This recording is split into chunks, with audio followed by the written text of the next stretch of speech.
Since 2007, one man has dared to expose the sinister power players on all sides of the phony political spectrum. Armed with over 30 years of research knowledge of the paranormal, government conspiracies, geopolitics, secret and ancient societies, the esoteric arts, and much more. One man's quest for knowledge has become a mission for the enlightenment of all people. Broadcasting from the conspiracy ground zero of Dallas, Texas, this is The Global Reality with your host, Josh Reeves.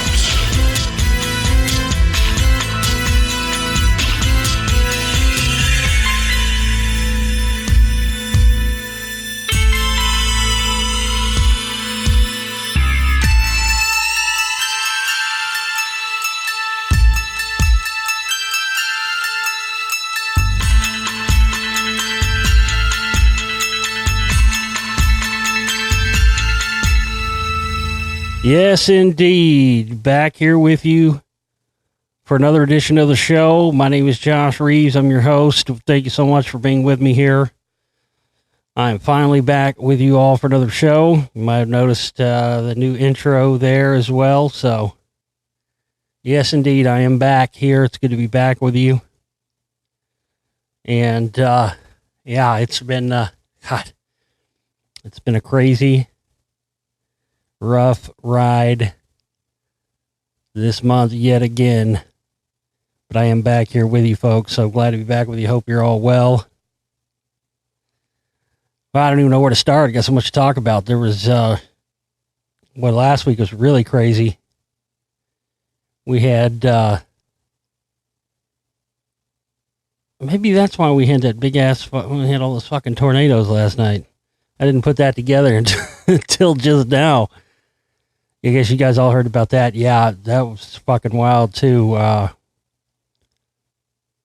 got extremely lucky, to be honest with you. It came very close to where I live. In fact, at one point, it was actually headed directly towards me, and then it changed paths. So I got dodged a, they say that the expression they say is dodged a bullet. Now, like a tornado's, a lot worse. Dodging a tornado is a lot worse than dodging a bullet. Man, at least a bullet's predictable. Tornadoes are not. But what I was getting at was we had Trump. Oh, we had all the asshats here last week. We had Trump, Alex Jones, and Beto O'Rourke here all in one day last week. Jesus Christ. It was the ninth circle of fucking hell. I didn't want to leave my house that day.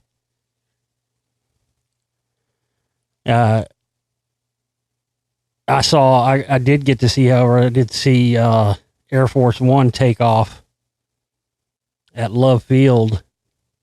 They came right over where I live, and man, that's one of the loudest planes. I've heard, I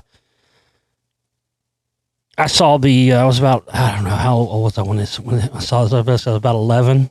Went to an air show in Waco, Texas. My aunt and uncle, I saw a C5 Galaxy. I got to go inside a C5 Galaxy, which was just nuts. I think it's the biggest thing I've ever seen. You can't even imagine something that big can get off the ground and fly. But then I also got to see the C1 Galaxy, C5 Galaxy, or what is it, C5? Yeah, C5 Galaxy take off. Giant cargo plane, military cargo plane, huge. I think it's the largest plane in the world still.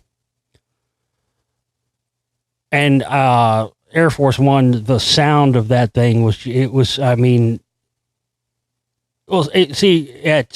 at Love Field here in Dallas, it's one of the two major airports we have here in Dallas, obviously DFW International, but that's a little farther out of town. Love Field is like right in the heart of the city. And that's where the first of the, I guess, 3 tornadoes that were here touched down at. And Love Field, like I said, it's kind of in the middle of the city, and there used to be a lot more. They've kind of gotten rid of a lot more. There's still some around there, but there used to be a lot more residential houses and stuff. So they have I remember hearing about this, I don't know, on the news 10, 15, 20 years ago. I can't remember when it was, but only certain types of planes. I don't know all the particulars of it, but something about there's only, because of Love Field's only, because of where it's at and all this stuff, certain plane, they only, certain airlines, certain aircrafts that land and take off out of there. And then the bigger ones are land and take off, bigger capacity, larger planes take off and land at DFW International. But Trump was having his campaign rally here. So they landed and took off. It was crazy. There was military helicopters on the air all day. It was wild. I thought we were going under martial law or something. Then Jones, if it wasn't fucking already crazy enough, Jones shows up to town in a goddamn military armored personnel carrier with his fucking bullhorn saying that they're trying to overthrow Trump and it's a coup and all. I mean, give me a break. He needs to make his fucking mind up. Because 1 minute, and I told you guys, even before Trump got elected, I told you fucking, like in 2016, Jones was going to do this exact fucking thing. He was going to ride his nuts all the way till he got elected. And as soon as he started doing some shit he didn't like, he'd start trying to act like he never supported him or he didn't. And he's tried to do that. And then now this happens and now he's back. By the way, let me tell you something go look at the pictures if you didn't see them of Jones and that. By the way, you can't just rent one of those. I mean, that's the most telling thing to me. Where the fuck did Jones get access to? That right there, that's military hardware. You can't rent one of those things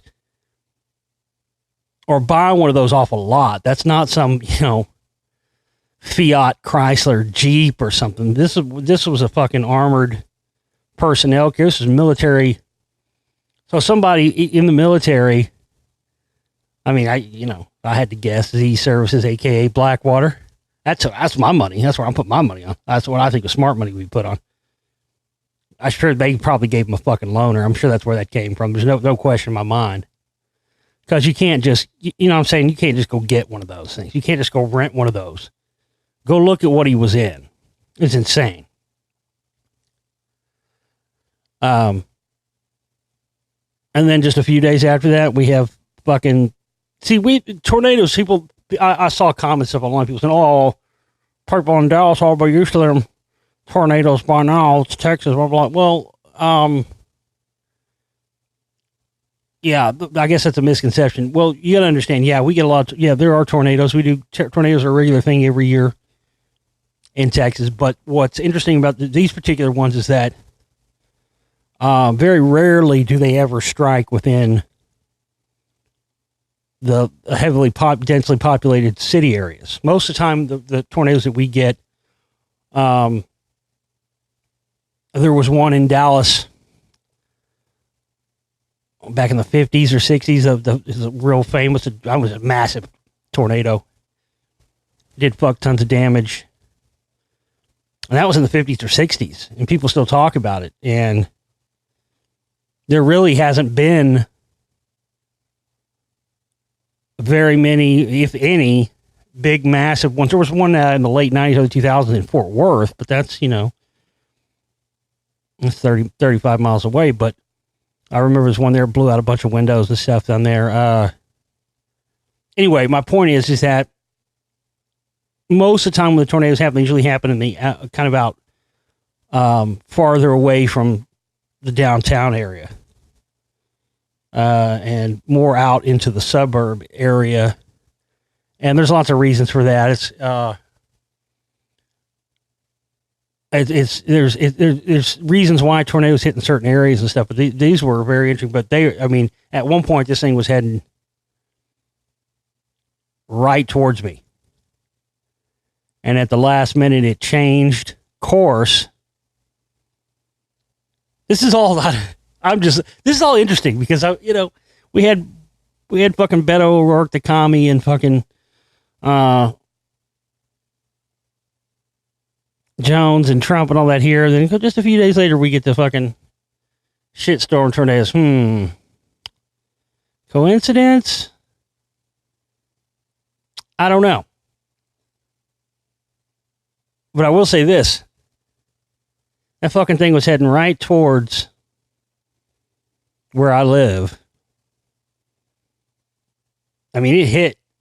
You can go I mean, just a few streets up, and there was damages. It was headed right towards, but guess what? It took right when it's heading towards my house. Maybe I did this with my mind. I should just fucking run with it anyway. Say I did. But I was kind of, using my brain power and being like, please, please, please don't. I've dealt with enough shit over the past month. Displaced from my house for 3 weeks. Massive staph infection. I had a staph infection for a few weeks after that. I don't even know if I've even told you guys about that because it happened the first of the month. I haven't been back. We came up short.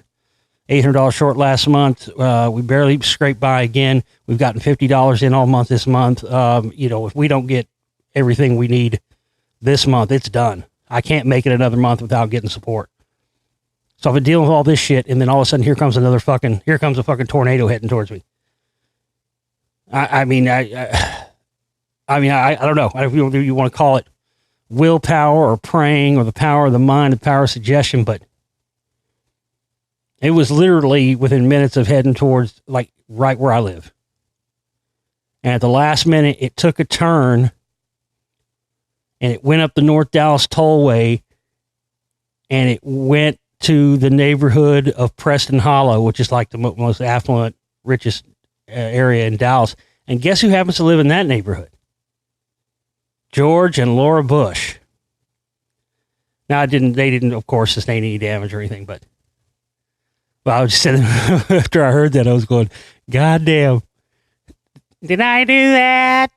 I get the whole fucking Urkel line on them, dude. Like, dude, I think I willed that motherfucker with my brain power to just go anywhere. That's what I was thinking in my mind. Just go anywhere, go somewhere where it's not going to hit people, go anywhere but here. That would have been really something. That would have really, oh man. If it would have actually went and hit George and Laura Bush's house and they would have got fucked up or something, can you imagine? Dude, I'd have been caught. Oh shit. My nuts have been hanging low after that, dog. I'd have been up here saying I was the motherfucking second coming. Fuck Trump. He ain't the fucking great white hope. I am, bitches. I just made that tornado steer towards the bushes with my mind. But, but yeah, it's not a normal thing. It's not a normal thing for these type of tornadoes to hit. I mean, they're real common out in the suburb areas. Very rarely do they hit in the heart of the city in residential neighborhoods and, commercial businesses and stuff. Very rare. But that was crazy. I mean, it was, it got real scary, man. It literally was like all the sirens were going more. There was more. It was like the end of the world. There was more sirens I've heard ever going off in my life. It was insane. And, I don't think there weren't any fatalities. They said there was one fatality in another state that was because of the storms. But as far as here, there weren't any fatalities. There was multiple businesses that collapsed. And it was crazy. It was wild. But, I was just thinking about all that. It's like, man, it's been a fucking wild week. But back to what I was talking about, Air Force One. I saw Air Force One came right over my house. It was crazy. That plane is fucking loud, man. Loud. But, what else has been going on? I finally watched that Joker movie. Jesus Christ. What an overrated piece of shit that was. I only watched it because I had predicted, even though I didn't say it on the show because I wasn't doing shows at that time, but I had predicted that, I just figured it was going to be, and there was some of it in there, but it wasn't as bad as I thought it was going to be. But it still was pretty much what I thought it was going to be, which is, because I don't know if you know this, but if you weren't listening to the show, then you probably didn't know this. But back when that third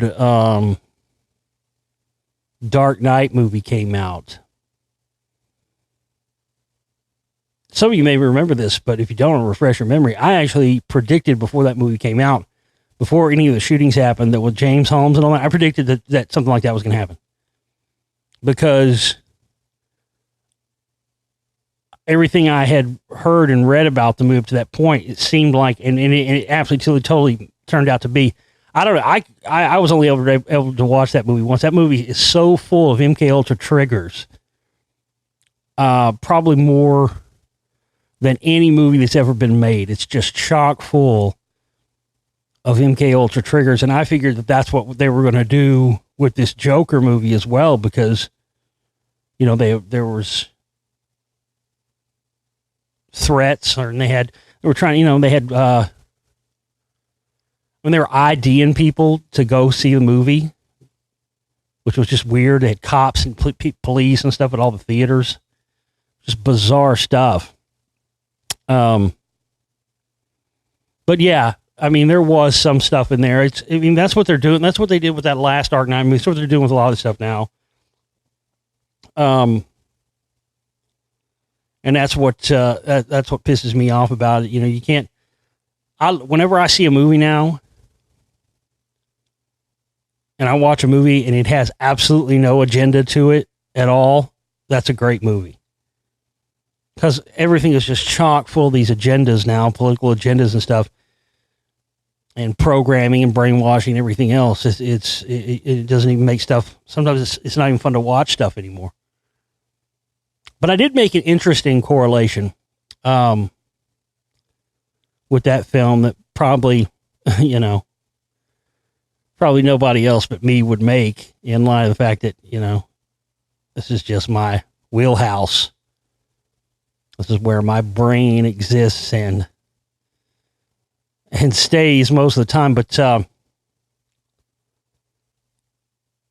interesting, the guy who directed the movie, Todd Phillips, not a guy known for these type of movies. I mean, go look at his resume. It seems an odd stretch that Todd Phillips would go to this type of a film after doing, Road Trip, Old School, Starsky and Hutch, all the Hangover movies, Borat. And then he's doing this. I just thought that movie was crap. It was overrated. It was boring as shit. It was fucking boring. Boring. And right about the time you thought it was going to get good, it was over. And I don't know about you. I don't know if you guys ever used to watch that show, The League, that used to come on. I loved that show. It was on. I watched it every episode from the very beginning. It got dicey towards the end, but it was still good. But there was an episode where they, I forget what they were doing. They had this Baba Man. It was called Baba Man and a Quit Monk and all this stuff. They were trying to make it it was just like a thing they had done since they were in high school, characters of the show. But they were trying to make it like he was come to life, and so they got this crazy guy, Robbie, to be Baba Man. And he started taking it way too seriously, and really being a psychopath, like a crazy killer motherfucker.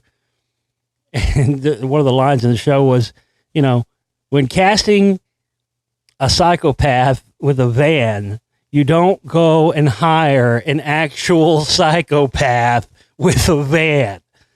And that was a perfect analogy to me for Joker. There's nothing original about hiring a mentally ill person to portray a mentally ill person on the screen. And we've had guys like that playing themselves for years. What was the one I thought off the top of my head that was the most obvious one? Now I forgot it. There's tons of them. I just didn't think, I'm not a fan of fucking Joaquin Phoenix. I'm not. I've been on the record many times here on the show talked about him in that when he was in that L. Ron Hubbard film. I mean, there's nothing enjoyable to me about watching someone who's truly mentally ill portray someone mentally ill on the screen. That's not a stretch. That's not acting. I want to see a fucking, I want to see someone that's sane and has their wits about them portray a crazy person in that kind of way. That's not a stretch. You want somebody to play a sadistic psycho motherfucker, and you got a sadistic psycho motherfucker to do it? I mean, it's just not interesting to me. But here's what I thought was interesting. Because I was thinking, I was like, and there was some like protest type stuff in there. So, I mean, I don't know. I felt like there was definitely going to be the psychological operation aspect to the Joker film. And I definitely think there is. But here's what I thought was really interesting about it. You know who has a very small part in this film? I don't even think you see the front of his face. He's just like sitting in a mirror, I think putting on clown makeup. But he's in the movie because he's friends with director Todd Phillips. One of Joe Rogan's, if not Joe Rogan's best friend in the whole world. I've heard him say he was his best friend in the whole world multiple times. They've known each other like 25 years. Comedian Brian Callen. And what's interesting about that, when I saw that he was in it, I kind of snapped my fingers like, there you go. There you go. That probably wouldn't mean anything. Him just having a little bit part in there probably wouldn't mean anything to anybody. But I see, and I haven't talked about this on the show yet, because this is something I've put together since the last time I kind of talked about Rogan and all this stuff. Because I've talked about, I made videos. I've talked about the Rogan CIA stuff. And to me, if you really wanted to put your finger on, because man, look at all these people he has on. One of the regular guys, that Mike, whoever guy, it's clearly his Joe CIA handler. He's a fucking supposedly ex-CIA guy. Joe has him on all the time, regularly. It's clearly that guy's probably his handler. Always on there spewing disinformation. But it's just continued connection after connection after connection. Jones, friends with Jones, and everything else. And then, Brian Callen being in that Joker movie.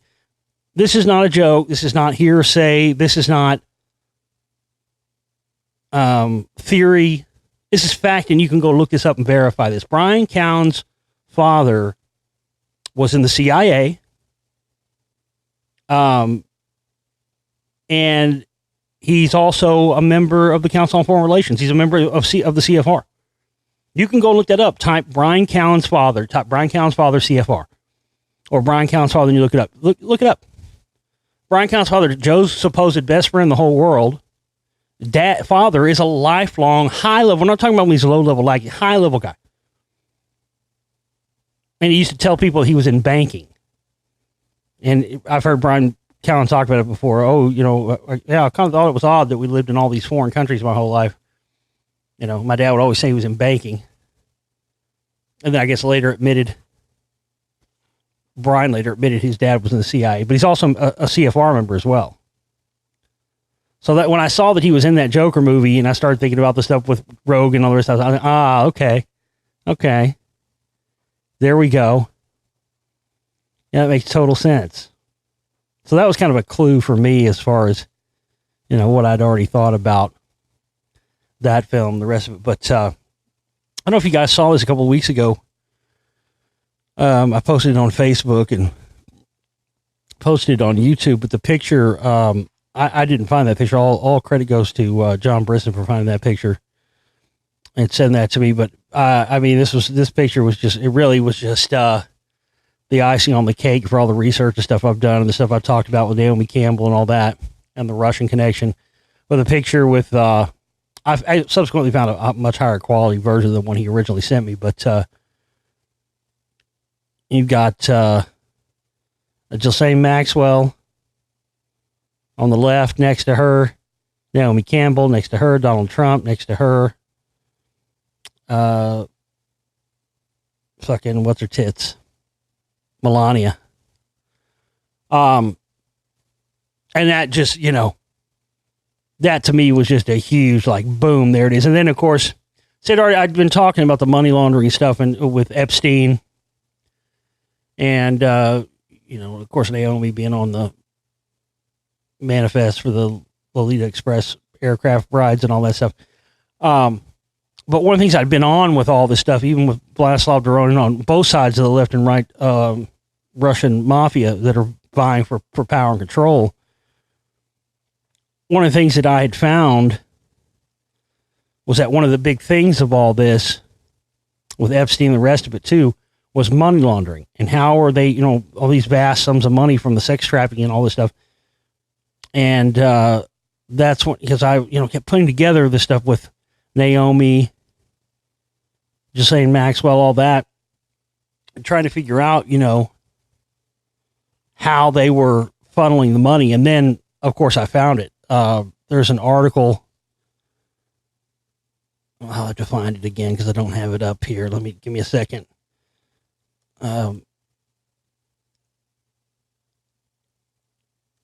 Essentially, I'd already told you that they had been using the elite modeling agencies. Those are what they've used for a front for the sex trafficking and the hookups and everything. And that's why Naomi's always in all those pictures. Just saying Maxwell's nearby, Epstein's nearby. But other than just, and her and Vladislav Doronin, they get a divorce, and yet she keeps all these, she keeps all the big houses that he bought, the spaceship house, the eye-shaped house, the Eye of Horus house or whatever. And they seem to still have a business relationship, even though they're not together anymore. And, I'd known that Naomi Campbell had a much larger role in this. But once I found this was the connection, not only that picture, but this article. It's from 2017, How Naomi Campbell Got Money from Trump. Naomi Campbell has her own art of the deal. The supermodel spoke Monday at Fortune's Most Powerful Women International Summit in London and explained how she got Donald Trump to donate to her charity in the mid-2000s, which is right around the time when that picture was taken as well. Campbell said she was looking for funding for her Fashion for Relief charity fashion show when she reached out to the mogul. I asked him for money, and he said, "How much do you want?" And I said, "This person gave that." And he said, "Okay, I'll match that." And that was it. So this is something I'd already found, is that these, all these elite models, they also, on top, they have their own charities and stuff set up. Well, that's how these guys are fun. I had suspected this, but when I found this article, that's when I went, because notice how she didn't say, when Trump said, "How much do you want?" She didn't say, well, this, she didn't give a name.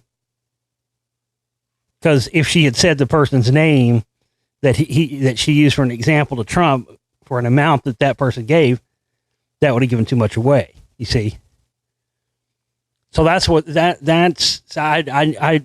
Naomi Campbell has such a large role in this. It's not just that her and Ghislaine Maxwell are essentially the bottom bitches of this entire operation with the sex trafficking and stuff too. Yes, they use the modeling agencies as the front. With all that money, you got to clean that money up somehow. And that's how they do it. They funnel it through these charities of these supermodels like Naomi Campbell. And they clean it up that way. And it's just a huge, massive revelation. And the reason that picture is so revelatory is because it proves exactly what I've been saying. Is that at one point, as we already know, so we already seen with the other evidence, Trump with Epstein and all that. At one point, Trump was in with that more left-wing faction. But once the right-wing faction bailed him out, took over all his debts, and essentially owned his ass, and then got him in office, whether he had knowledge that they did it or not, that's why all of a sudden you started to see him with that faction, and they're going after this other left-wing faction that Trump used to be with, because that's their competition. It doesn't matter what side of them. They're all into the sex trafficking and everything on all sides, but there's a war going on for control from these different factions. Trump used to very much be with that Epstein side, and that's why all this stuff has gone down under his watch. It's the same thing with the stuff that came out recently. Remember, I know a lot of you who listen this year will remember this. I remember I told you even before she announced her presidential run, that Tulsi Gabbard was going to run for president. I told you that after the first time she was on Joe Rogan.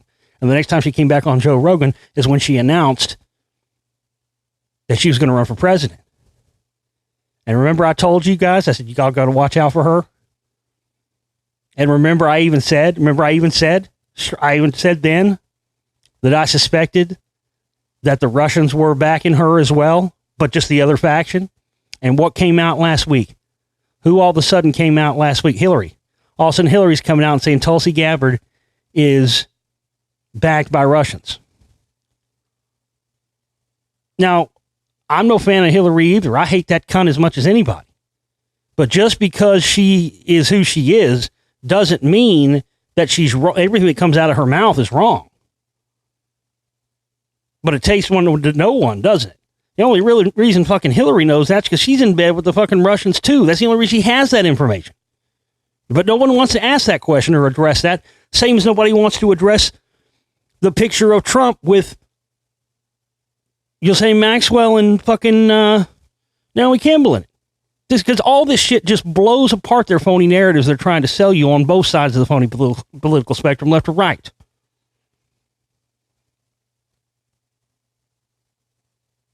But I told you even before she was getting any heat, before there was even one debate or anything else, that that Tulsi Gabbard was dangerous because she's just another end of this same game, and she's controlled by the same fucking people, man. I mean, it's crazy. But then Hillary comes out and see, now people won't take that seriously. Now Hillary said it, and now that piece of information, even though it's probably 100% true, will not be taken seriously because it came out of the mouth of Hillary, and that was done on purpose too. None of this stuff is by accident or chance. And again, the only reason fucking Hillary knows that, or even have any idea of that being true, is because she's in with these motherfuckers too. And that's the whole thing about all this stuff. That's exactly why the fucking bullshit Mueller investigation went nowhere. It was designed to go nowhere from the very beginning. Because you can't expose one end without exposing the other. I gotta sneeze. Hold on. Excuse me. And of course, remember when the Ukraine thing first started going on, I was like, that's why you've seen Hillary back. I remember all of a sudden she was on Media Blitz as soon as that started coming out, and she's all everywhere, and then she's backed way off, other than the Tulsi Gabbard thing recently. That's because, again, like I told you from the beginning, I thought they were, they were creaming themselves, but then now it's come out. We know that it's come out that Hunter Biden and all them were in bed with those fucking people. We're in bed with the Ukrainians. Listen, I don't think I mentioned this before, but this is one of the things that I also uncovered prior to any of this stuff coming out about the Ukraine stuff with Trump and all that.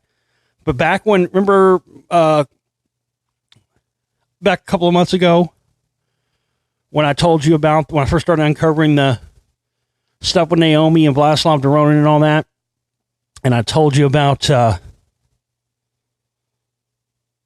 that massive office tower in the heart of Russia. It happens to be on that block that's owned by that right-wing end of the Russian mafia. Look, for some reason, Vladislav Doronin went into business with somebody who's essentially his enemy to build that business tower, because that family's owned that mafia family's owned that area for decades. You can't even get in business in that area without getting in business with those guys. So that's when there was that skirmish that took place. Remember I told you about that with where there was a shootout and there was all kinds of weird cover-up going on, and there were security details for both sides, and it was made up of ex-UFC fighters and stuff like that.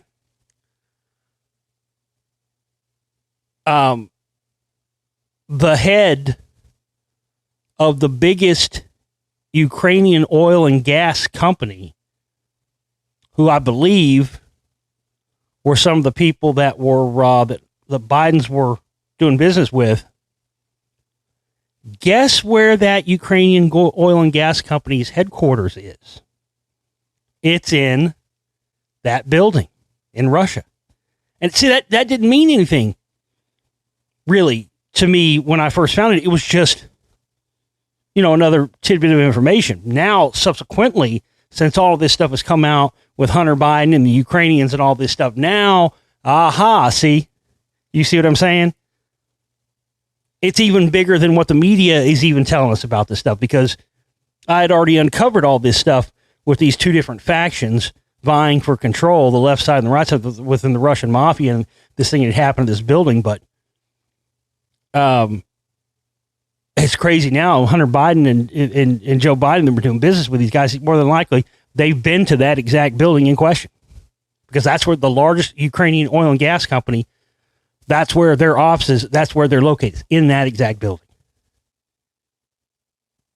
So, I mean, it's just crazy. It continues to get wild. I'm hoping to get a second part of the Naomi Campbell video out sometime this month, if I have time to update some of this information. If not, it'll be in a later film. The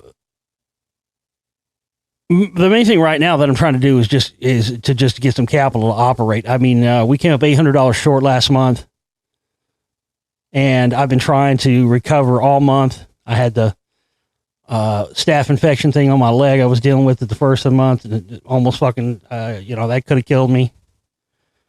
So I've been doing this on less than a shoestring. We've gotten about $50 in all month. So we need to raise at least $400 minimum, if not more. I'd like to raise half of what we're trying to gain for the month this week. But if we can get $400 minimum here by tomorrow, just so I can cover, keep the lights and the electricity on for the week and afford to feed myself and my cat. That's all I'm looking to do.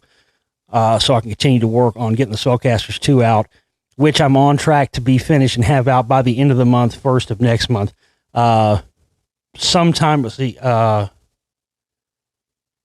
or 3rd of November is what I'm looking at right now. But again, if we don't get some support and some money in here, I'm not going to be able to meet that goal again.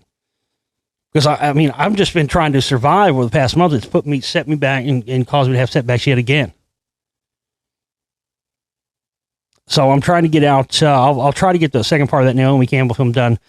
But really my goal right now is just to be able to get Spellcasters 2 out by the end of the month. But again, we've raised $50 all month, folks, and I'm running on absolute fumes over here. So I just need everybody's help. I need everybody to pitch in what you can right now. Put this motherfucker on pause and go contribute right now. Don't even wait till after it's over. And just help me out so I just get in this constant, it's like things start to get a little bit better, and then we don't get the support we need at the end of the month, first of the month, and then what little money that I've had set back as a war chest of worth has to go away because I have to pay all the bills because I have to make up for the money we didn't get from the operating costs. And that's the situation I've been in yet again this month. And it's just this endless cycle. And the only way to break it is for you guys to step up and support my work. That's all there is to it. I'm going to jump into, I've got a fuck ton of news. It's been stacking up for weeks here. So I'm going to do my best to burn through as much of this for you here tonight on the show. I appreciate everybody tuning in and being with me here. Glad to be back with you yet again. Mysterious fireball that crashed and burned wasn't a meteor. Something bright came in hot enough to spark several fires in Chile recently, and it looks like it wasn't natural. Yeah, they were saying there weren't comets, there weren't meteors. It's been going on forever. I've talked about the staged alien invasion. I've talked about how that's coming. I've talked about how it's a precursor for space-based weapons. I've been talking about that for years. But what I've also been talking about for many years, maybe I haven't been talking about it as frequently or as much as the staged alien invasion scenario. But one of the things I've also been talking about for years is how there has actually already been, for many years,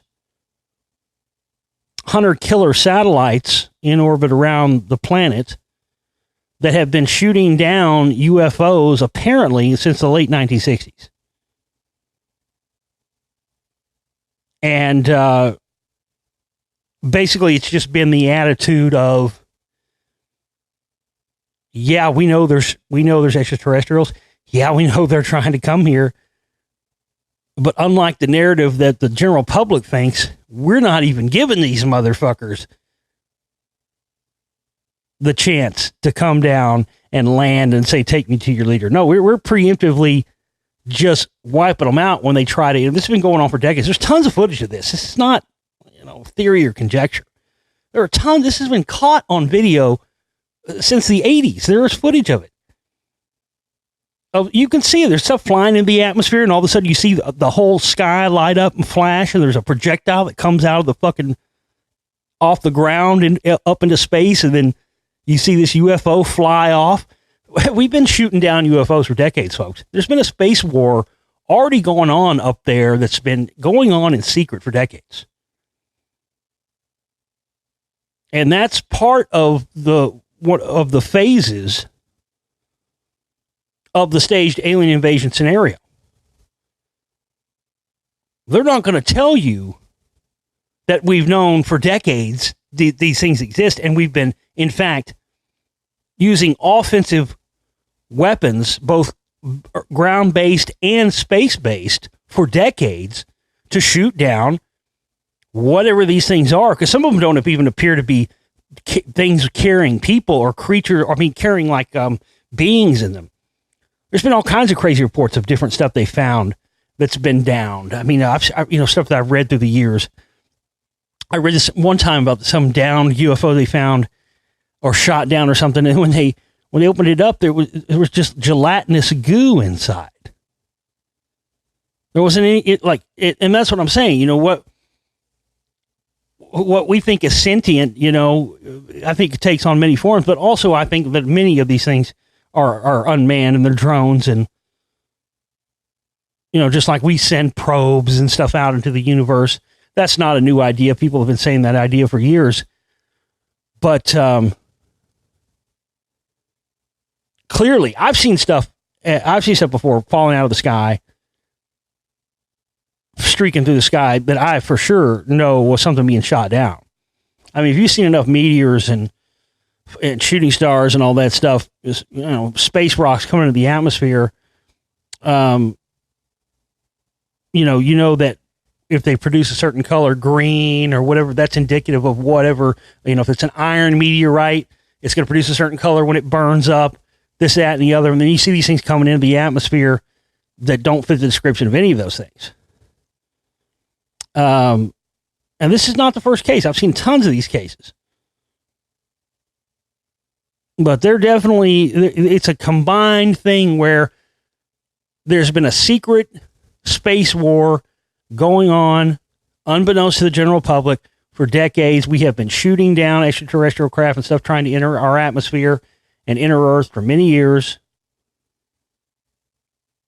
And I think all of these things that they've recovered during that time are what they're going to use to help enable them to create the phony invasion, meanwhile keeping the real, I wouldn't call it an invasion, but the real visitations and the fact we've been offensively using weapons against them for decades, keeping that a secret. And I think that's what the whole Space Force thing with Trump is an extension of. It's an extension of the secret space war that's been going on. And it's also in preparation of the staged alien invasion that is coming. And I got more on that.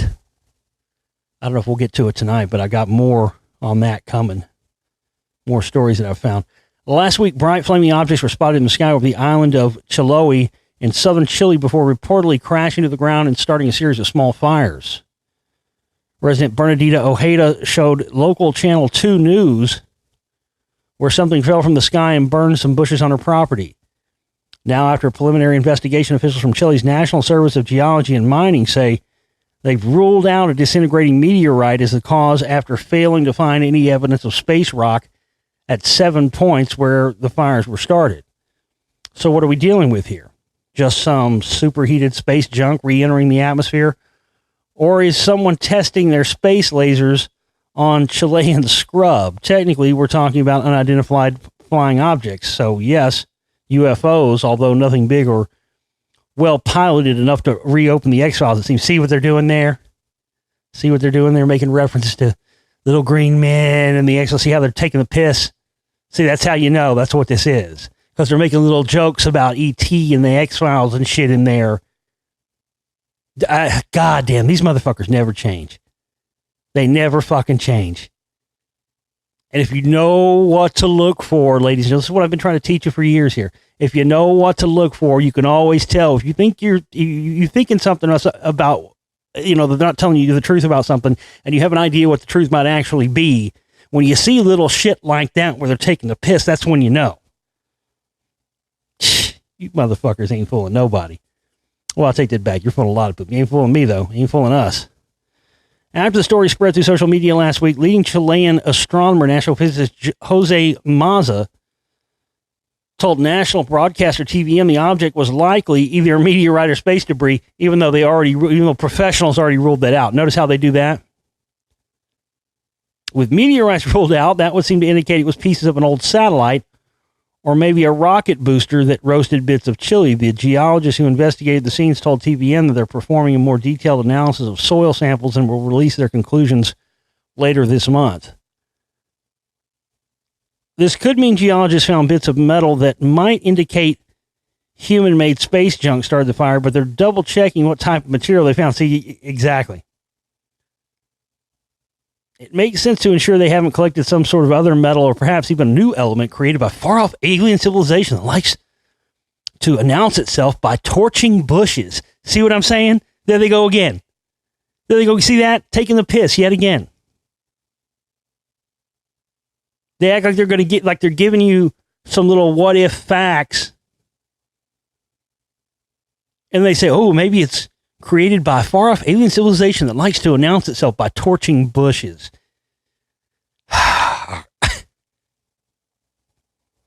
If that snark wasn't clear enough, it almost certainly isn't aliens. See what I'm saying? So notice how they're wording this stuff? So y'all don't know what it is, and it's a mystery, but you're certain it couldn't possibly be anything extraterrestrial, but yet you're certainly not going to give us any evidence that proves why that is. This has been going on for years, man. The Hughes Satellite Corporation had hunter-killer satellites with offensive laser-based weapons in orbit around the Earth in 1968. Do the math on that. When do we supposedly go to the moon? You see what I'm getting at here? That's why they spent all those years making all those sci-fi movies and alien invasion movies, and alien invasion TV shows, and et cetera, et cetera, et cetera. And they kept shoving it down our throats. Hostile aliens and Independence Day and all the rest of this. But then if you start to entertain the idea that UFOs and extraterrestrials might be real, you're the biggest kook and crazy in the world. Then at the start of this decade, around 2010, all of a sudden, and I documented it when it started happening, they started shifting. I mean, the first 3 or 4 years I was on air, when I would talk about Anunnaki stuff and different stuff like that, people didn't want to hear it. All of a sudden, Ancient Aliens comes out, and then all the stuff that I was getting laughed off of the air for talking about, all of a sudden they're talking about like it's normal. And all of a sudden, everything starts changing. And instead of there being shows on TV constantly, because that's all I saw growing up, and all I saw in my 20s and on into my 30s was shows, stupid shows about trying to debunk UFOs and extraterrestrials. And all of a sudden now, they're trying to overwhelmingly convince us with TV shows and everything else that extraterrestrials are real all of a sudden. Again, it's all part of the plan, all a part of the agenda. Former Google CEO Eric Schmidt believes biology is the next frontier in computing, which, let me fucking just sum that up for you without even having to read this fucking article. Google wants to wants to put biological computers in human bodies because it's not enough. I mean, you thought it was just enough for them to track and trace everything you did on the internet or track and trace everything you do on your phone or whatever else it may be. N-word, please. No. They want it in your body. That's the ultimate final frontier. That's the ultimate. And people are going to, again, people are going to do it. People are going to willfully do it. Brain inserts and carbon-absorbing bacteria aren't just the fantasy of Silicon Valley's richest executives. They're also part of a larger hope to advance artificial intelligence and computing efforts. Biology will undoubtedly fuel computing in coming years, former Google CEO and current technical advisor Eric Schmidt said at a conference called SynBio Beta in San Francisco Monday. Taking biology, which I'd always viewed as squishy and analog, and turning it into something that can be digitally manipulated is an enormous accelerator. Wow. Wow. I mean, these motherfuckers aren't even pulling any punches anymore. They're just going right for the jugular and laying it right out there out front. Because they know they've got us right where the fuck they want us. The fucking lid off Pandora's box has already come off. And there's no turning back. And they know it, so they're arrogant about it now. They're just throwing it in our faces. I mean, that statement alone shows you the arrogance of these people. Biology? What is biology? Isn't biology the living organism? A naturally living organism that, depending on what you believe, whether I'm not even going to get into that, you know, whether you think it was natural, you know, natural creation or fucking, you know, natural evolution, or whether you think it was, you know, the grand design creator, created it all, or whatever else. Regardless of that, biology I mean, that's where everything in the natural world is biological. I always thought biology was squishy and analog. Well, yeah. But guess what, buddy? All of your fucking computers at Google still can't process on the fucking same level. Not yet. I know you guys aren't far off, but for right now, these squishy analog brains of ours still process fucking faster than your fastest supercomputers, okay? I mean, listen to how, and that right there shows you how little they view humanity, and I think not just humanity, but all life on the planet in general. And I don't think that's a stretch nor exaggeration to say that. Taking biology, which I'd always viewed as squishy and analog. Like they make it sound like it's some gross, disgusting, and turn that into something that can be digitally manipulated. It's an enormous accelerator. I mean, you know, at least like Kurzweil and you know, some of those guys, the transhumanist guys, at least they, you know, because I was covering that stuff a decade ago. But they weren't talking about stuff, at least they weren't talking about, maybe some of those guys, and I'm sure a lot of them probably do, most likely do, not all of them, but probably a large amount of them probably, even though they don't say it publicly, probably, you know, and who doesn't at some point? I do, you do. We all have, you know, detrimental thoughts about humanity at some time or another, but at least they weren't coming out and saying that, like, you know, humans suck. We want to merge with machines. Fuck you all. We're going to be living gods and live forever with computers. You know, Eric Schmidt's just taught. I mean, these guys just can't wait to be able to do away with the squishy analog humans and have us all controlled by these devices. I mean, this is, you know, people used to always, I remember when I first started, and even before I first started, you know, my whole life, you know, you always hear about, you know, the mark of the beast. And I remember people saying barcode. I remember when I was a kid, you probably remember this too. I remember when I was a kid, when barcode scanners first started going into stores. A lot of people don't remember. If you're not old enough, you probably don't remember. There was a time when you could actually went to the grocery store and they actually fucking had to like type how much your item was into a cash register. Remember those days? A lot of people don't remember those days. I remember those days. And then the grocery store started getting the laser scanners in the mid 80s. And I remember hearing it then when I was even a kid that the people were saying people were getting barcodes on their necks and shit because they were saying barcodes with the mark of the beast. Remember that? And then that went away. And then it was national ID card, and then it was this, and it was that, and they've changed it over and over again. But that's that to me, merging with machines and all that stuff. That's the real mark of the beast. You ask me.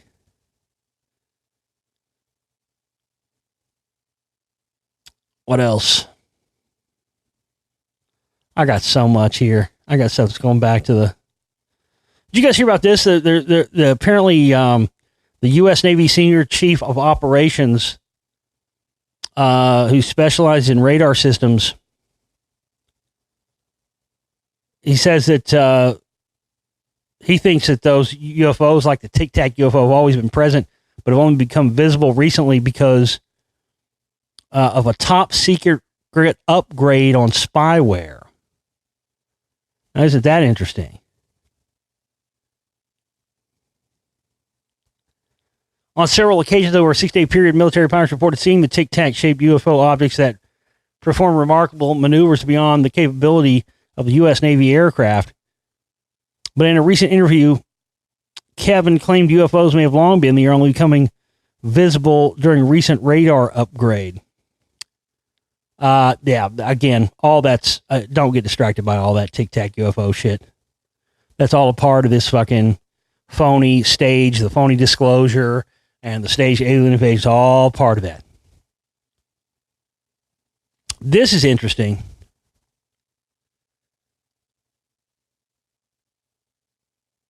I always thought there was a connection.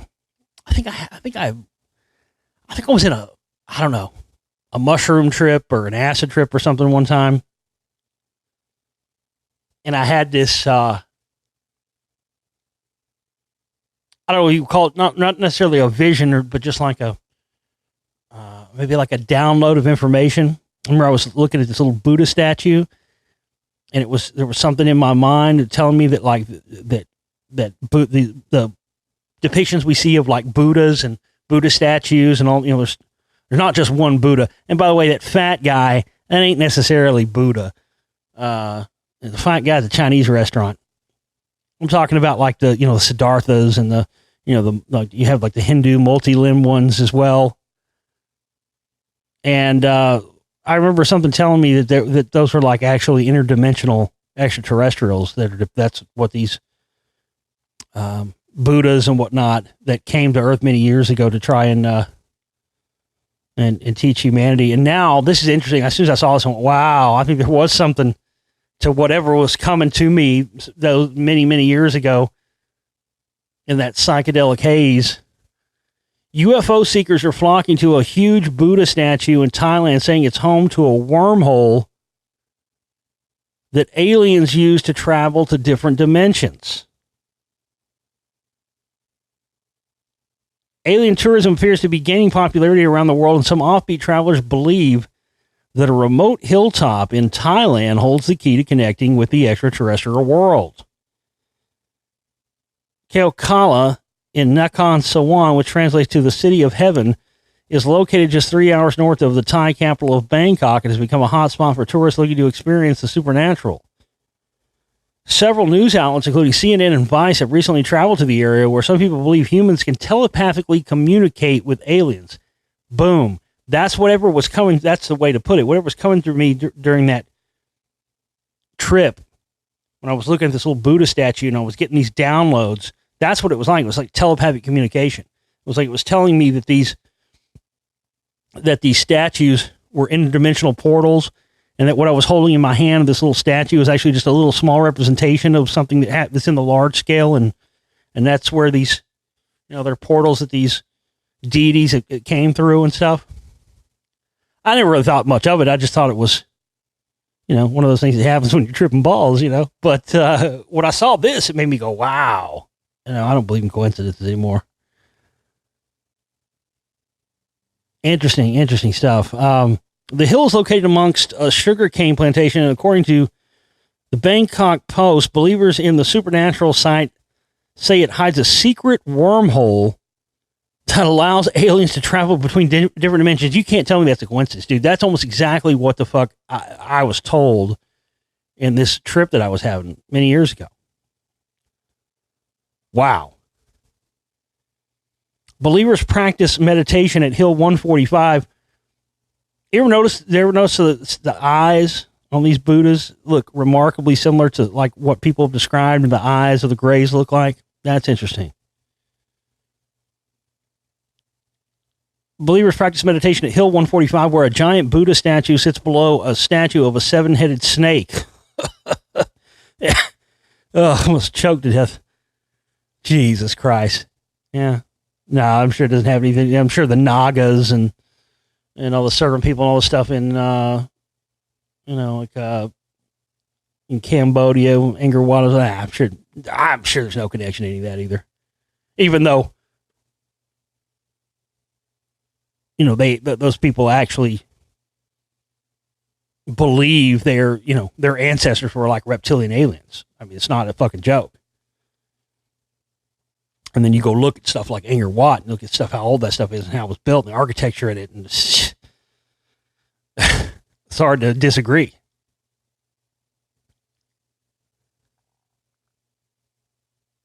Fascinating stuff. A member of the group told UFO Kaukala, a group that believes that the area possesses supernatural qualities.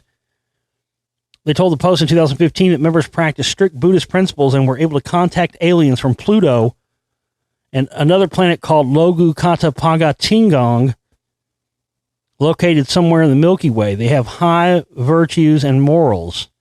The only way to have contact with them is to practice Dhamma, the Buddhist teachings, to the highest level. Followers of the ideology believe that people can hear the aliens through meditation and have described the aliens as slender, little, silvery humanoids. Boom, shaka, boom! I told you. See, I'm always ahead of you motherfuckers. I've known this for 16, 17 years. I was tripping balls and found this out. Where y'all been? I knew that even that. I said, man, when I was tripping, I was like, I looked at Buddhists and stuff before, and they never really occurred to me when I was, on these substances that time. It just became obvious to me, like it never became obvious that, holy shit, these motherfuckers are aliens. I'd never really thought about it before.